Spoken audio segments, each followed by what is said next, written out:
एक समय की बात है, एक शांत किनारे वाले गांव में, जहां समीर नाम का एक मेहनती मछुआरा और उसकी पत्नी रेखा रहते थे।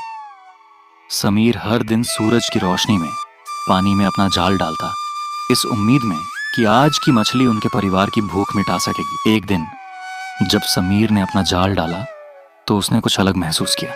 जाल में एक भारी खिंचाव था जो उसने पहले कभी महसूस नहीं किया था। बहुत मेहनत के बाद उसने अपना जाल खींचा और उसमें उसने एक असाधारण मछली देखी। वह मछली चांदी और सोने की तरह चमक रही थी और उसकी आंखों में अजीब सी चमक थी।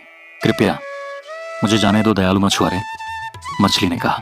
मैं तुम्हें इसके बदले 3 इच्छाएं पूरी करने का वादा करती हूँ।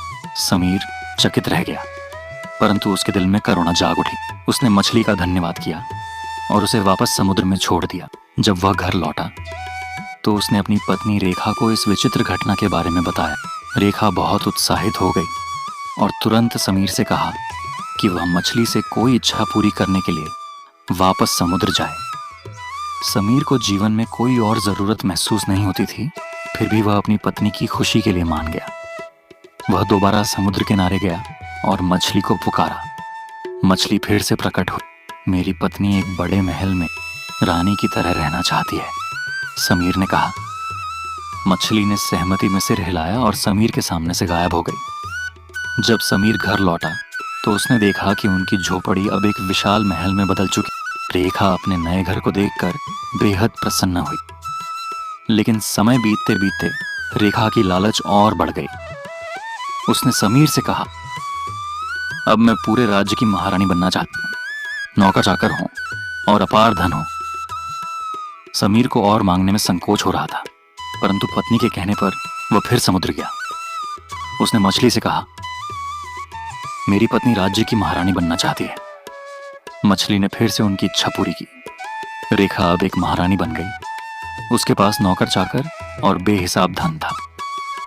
कुछ समय के बाद रेखा फिर से असंतुष्ट हो गई और इस बार उसने समीर से कुछ और बड़ा मांगने के लिए कहा।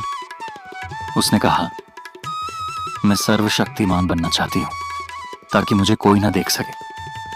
समीर के मन में घबराहट थी, लेकिन वह फिर मछली के पास गया। उसने मछली को रेखा की इच्छा बताई। मछली ने उसकी इच्छा पूरी की, लेकिन जब समीर घर लौटा तो रेखा कहीं नहीं थी। समीर परेशान होकर समुद्र के पास गया और मछली से पूछा, मेरी पत्नी कहाँ है? मछली ने जवाब दिया, तुम्हारी पत्नी सर्वशक्तिमान और अज्ञात होना चाहती थी और अब वह सभी के लिए अज्ञात हो गई है। समीर को अपनी गलती का एहसास हुआ। उसने मछली से माफी मांगी और विनती की कि वह उसकी पत्नी को वापस लौटा दे। मछली ने उसकी प्रार्थना स्वीकार कर ली और रेखा को वापस कर दिया। समीर और रेखा ने अपनी भूल से सीख ली। उन्होंने समझ लिया कि सच्ची खुशी महलों या ताकत में नहीं, बल्कि जीवन की सरलताओं में है। दोनों ने अपने बाकी दिन शांति और संतोष के साथ बिताए। इस कहानी से यह सीखने को मिलता है कि संतोष में ही असली सुख है और लालच बुरी बला होती है।